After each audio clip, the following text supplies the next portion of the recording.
Hi, and welcome to Clappia. In this video, we'll see how to connect your Clappia app to Google Calendar so that every submission can automatically create a calendar event. This is really useful if you want to schedule meetings, set reminders, track deadlines directly from your apps without needing to manually open Google Calendar each time and set it up there. Let's take an example. In my Clappia dashboard, I'll open this meeting schedule app that I created earlier. Here in App Home, you can see all the fields that I've added for this app, such as the meeting title, date, time, and so on. You don't need to create a brand new app like I did. You can use these same steps in any of your existing apps where you want events to sync with Google Calendar. Just make sure you have the appropriate fields that's relevant for creating events, which is why I've kept such fields like the title, date, time, and so on, and I've named it accordingly. Now let's set this up. Go to Design App, then to Workflows, click on Add Step, and select Google Calendar. On the right panel, you can set this up. You can give it a step name or you can leave it as it is. Next, you will need to authenticate. Click on this button. Select your account and allow access.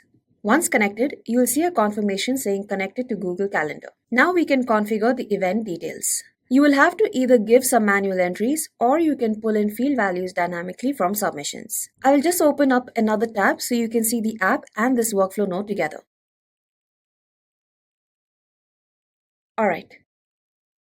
So first, we have action type. Currently, it only supports create event. So whenever this workflow runs, it will create an event in your calendar. Then we have event type. You can choose one-time event, recurring, or all day. For this example, I'll select one time.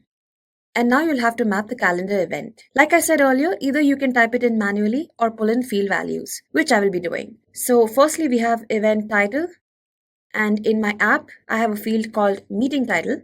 So over here, I'll type in @ to pull up the field value and you'll see a list of fields from your app. I'll select meeting title and I'll do the same for the rest. So for description, I'll type in @ description, which is this field. I've used a multi-line text box for this. For location, I have used a drop-down field. If you want to show the address for the location, you can probably use a GPS location block.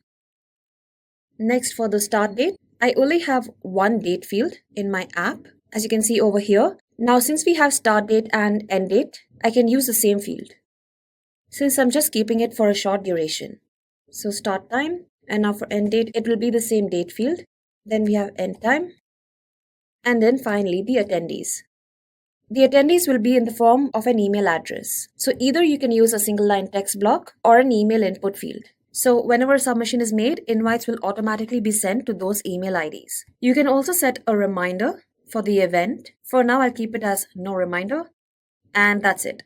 I'll save this. One thing to note, I have kept this node under the new submission flow, which means anytime a new submission is made to the app, a calendar event gets created. If you want to create calendar events when a submission is edited or a status is reviewed, you can place the workflow node under these two flows. Now let's check this out. I'll go to App Home, fill in the details of this app.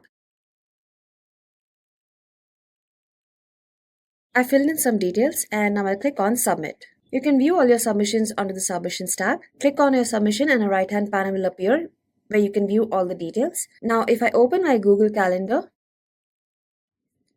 I have set this up for the 30th of September and you can see the event has been created automatically. It has the title, date, time, location, and the description that I added in the app. Now, what if you want a recurrent meeting? For that, in the workflow node, select the event type as recurring event.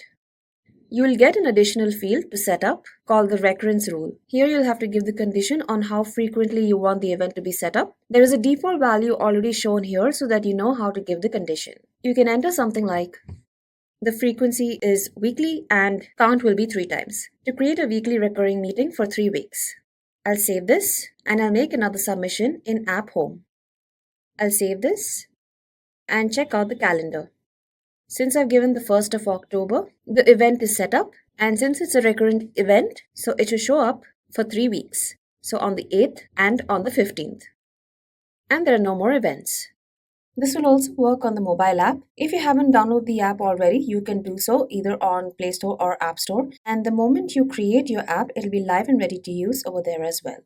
So over here, I'll open the same app, Meeting Schedule app, make a quick submission. And in the background, I have made some changes to the workflow node. I have changed the event type to one time only and not recurrent. So now that I've made a submission, I'll check my calendar and you can see the event has been created automatically. That's how easy it is to connect your Clappia app with Google Calendar. You can use it for scheduling client meetings, team check-ins, project deadlines, or any other events you want to track. If you have any questions in setting this up or on any other feature in Clappia, you can always raise a support request by clicking on the button over here at the top. Select this option. Our AI support is trained on all of Clappia's material to give you a tailored solution, or reach out to Clappia's solution and support team and we'll get in touch. Thank you.